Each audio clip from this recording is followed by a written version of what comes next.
Unfortunately, I haven't seen your training bot build yet, so I don't know exactly what you need or what you want to do with it, but I think these tools will help you progress through your project.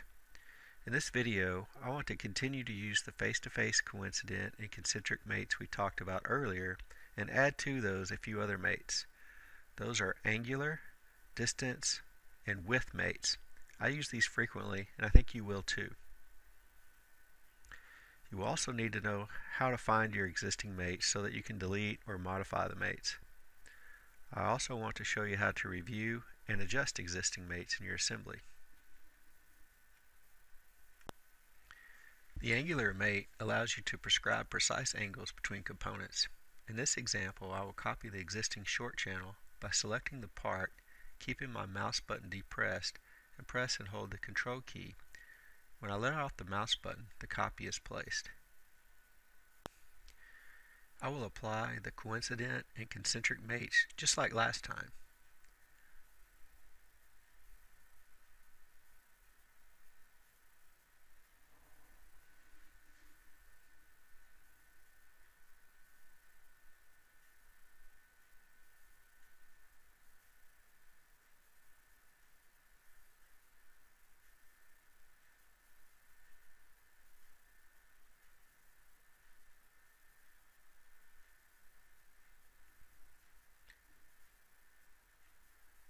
Notice the part is still free to pivot about the hole.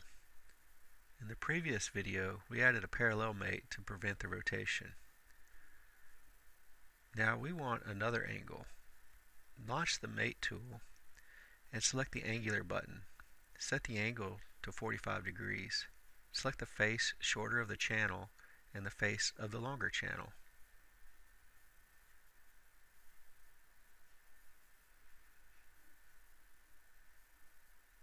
Notice you can flip the mates by using these arrow buttons.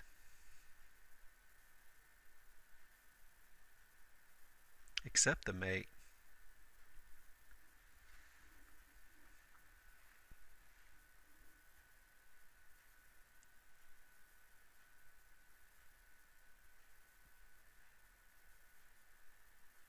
I will repeat those steps to make the opposite arm. Again, I will use the coincident, concentric, and angle mates.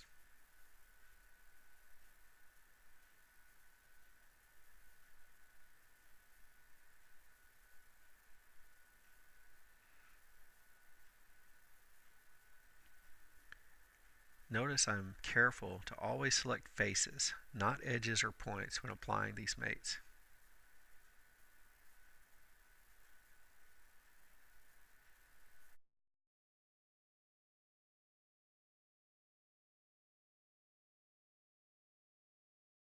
Next, we will look at the distance mate. This tool is very similar to the coincident mate we've been using, except that it allows you to specify an offset distance or gap between the parts. I'll use the Insert Component tool to add another part into our assembly. I will add the bracket flat part and place it in the drawing editor.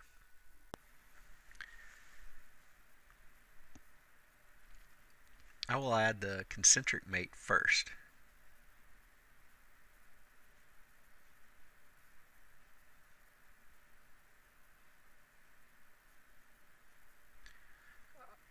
I want to place this part 5 millimeters above the top of the short channel, so I will use a distance mate, setting the offset to 5 millimeters.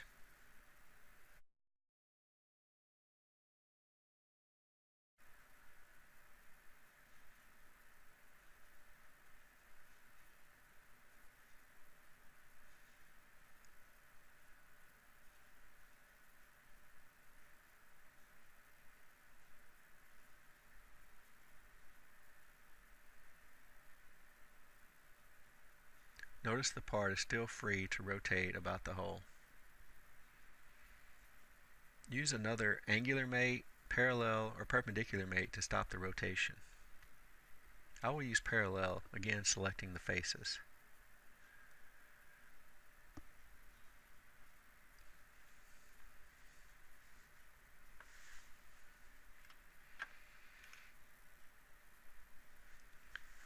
The final mate we're going to learn today is not a standard mate. It's an advanced mate called width. This mate is used when you want to center parts between existing faces and keep the same amount of clearance between both sides of the part. Use the insert components and select the nylon spacer part and place it into your assembly.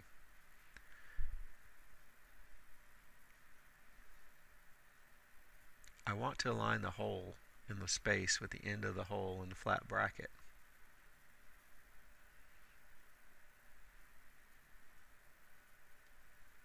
Using the concentric mate. Then I want to center the spacer between the channel and flat bracket. To view the advanced mates, select the advanced mates in the Property Manager. Select the Width tool. It is the third one down. To apply this mate, you will need to select two faces from the spacer, the bottom face of the flat bracket, and the top face of the channel. Notice the width and tab selection box in the Property Manager.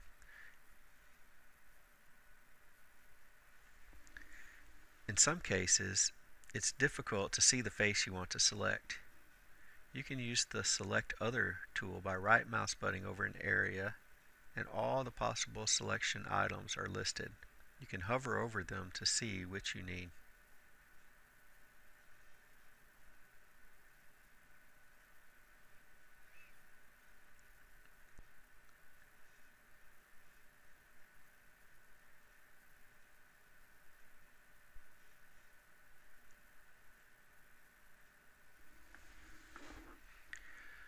We can look straight on to see the clearance on both sides of the spacer.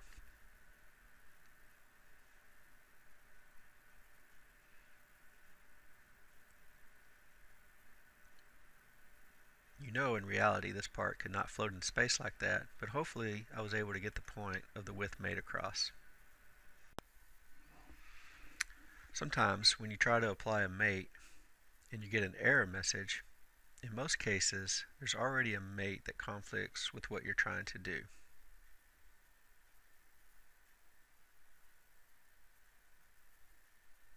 Here I'll try to apply another angular mate,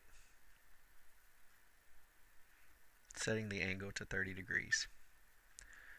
The warning message gives me a couple of options. I can add and see the conflict mates, which is my preference, so that I can actually, the indicators are lit up. And when you see red in SolidWorks, that's usually a bad thing. Notice at the bottom of the Feature Manager, there's the mates icon. You can expand that folder to see all the mates that are in the assembly. In large assemblies, this list can be very long. I found it much easier to expand the part that I'm working on and looking at the mates component. Here you can find all the mates that apply to a particular part. You can determine the type of mate by the icon shown. If you select the mate, you can see the faces or elements that are being constrained by the mate.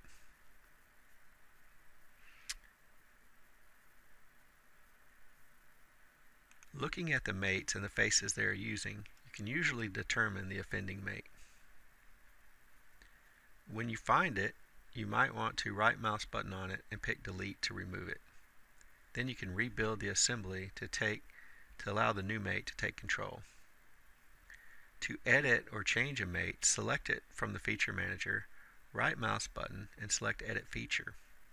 Here you can change the selected faces, the applied angle, or any other property of the mate.